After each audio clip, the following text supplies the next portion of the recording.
Welcome to the Explainer. Today, we're taking on something huge, the Y Combinator Startup Playbook. We're going to distill decades of hard-won wisdom from the world's best founders into one single actionable guide. And really, it all boils down to this one phrase: make something people want. You've definitely heard it before. It's YC's famous motto, kind of the North Star for every single founder out there. Sounds simple, right? But wow, is it deceptively hard to actually pull off. So what does making something people want actually look like in practice? Well, it's not some lightning bolt of inspiration. It's a journey, and it has really clear stages. And today, we're giving you the map. Okay, so here's the plan. We're going to break this down into 5 critical stages. First up, the foundation, which is all about starting right. Then, building, getting that first version out the door. After that, launching, finding those crucial first users. Then we'll cover measuring, figuring out if any of this is actually working. And finally, scaling, which is the business side of things. Let's jump right in. All right, section 1, the foundation. And listen, before you even think about writing a single line of code, before you've polished up that perfect idea, you have to get this one thing right. And that foundation, it's not your business plan, it's your co-founder. YC's Harsh Thakur puts it perfectly. Startups are an insane, emotional roller coaster. I mean, one day you feel like you're going to conquer the world, and the next you're absolutely convinced it's all about to crash and burn. That's why having a great co-founder isn't just a nice to have, it's a survival mechanism. You absolutely need someone in the trenches with you. So, what should you actually look for? Well, number 1, without a doubt, is how they handle stress. Do they freak out or do they get focused? Then you've got to make sure you're on the same page about the big picture goals. And here's a key thing. It's less about what they know right now and way more about how fast they can learn. A smart, adaptable person is so much more valuable than someone with a perfect resume who can't grow. Okay, now for the really awkward conversation, splitting up the company. How do you split the ownership? YC's advice is incredibly simple.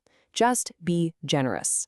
So many founders fall into this trap of creating some super complex spreadsheet based on who had the idea first or who has more experience, and that is just thinking about today, not about the next 10 years. Yeah, check this out.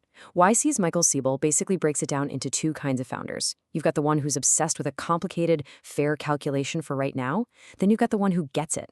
The whole point of equity isn't to reward what's already happened, it's fuel. It's motivation for the long, hard journey ahead. A 60-40 split might feel fair today, but it can create resentment that kills the company in year 3. Just split it equally or close to it and get back to building.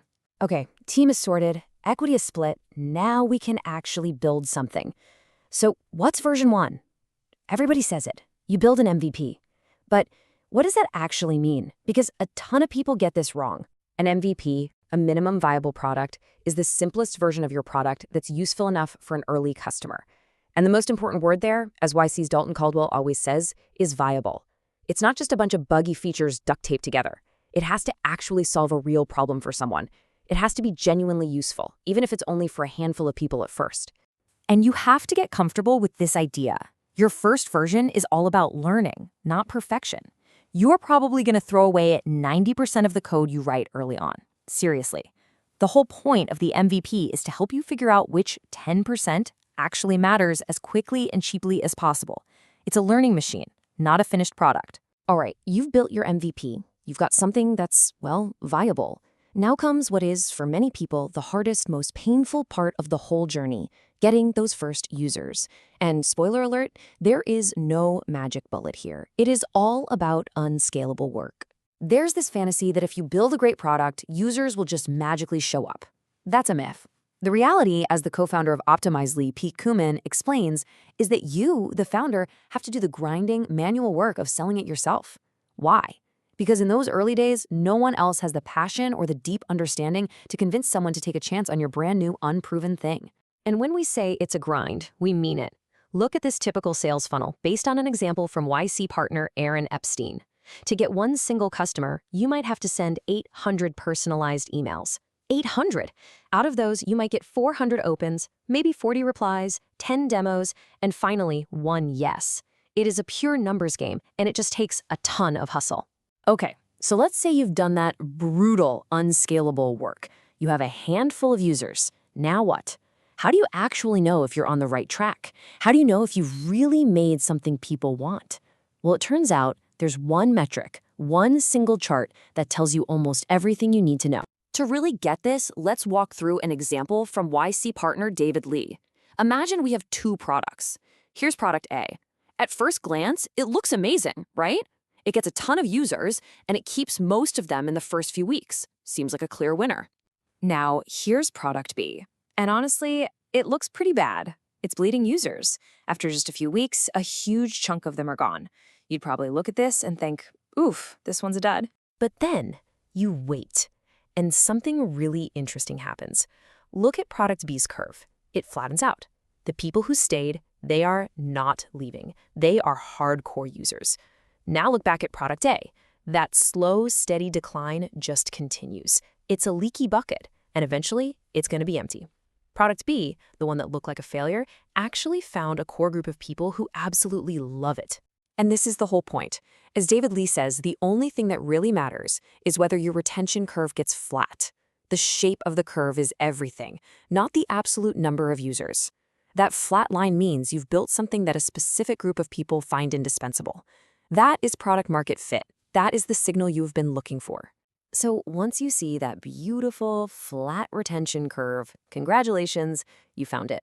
The holy grail, product market fit. And at this point, your job completely changes. You stop worrying about what should we build, and you start asking, how do we scale this thing? It's time to build a real company. And a huge part of that is pricing, especially for B2B startups. YC partner Tom Cannings has this awesome, simple formula for it.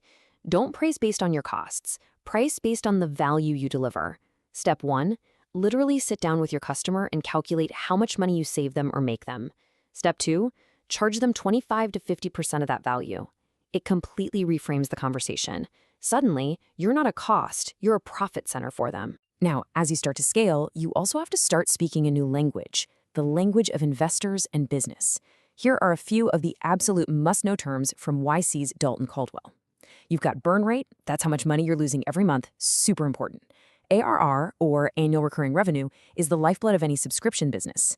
And TAM, the total addressable market, is your vision for how big this could possibly get. You've got to know these cold. And there you have it. From co-founder to cohorts to a real company. That's the playbook. It's actually pretty logical when you lay it all out, isn't it? Start with the right person. Build the tiniest useful thing. Grind it out to find your first users. Obsess over your retention data until that curve goes flat. And only then do you hit the gas and start building a big business. So, we've laid out the map. The playbook is right here. The path is clear. Now there's really only one question left. What are you going to build? Thanks for joining us on The Explainer.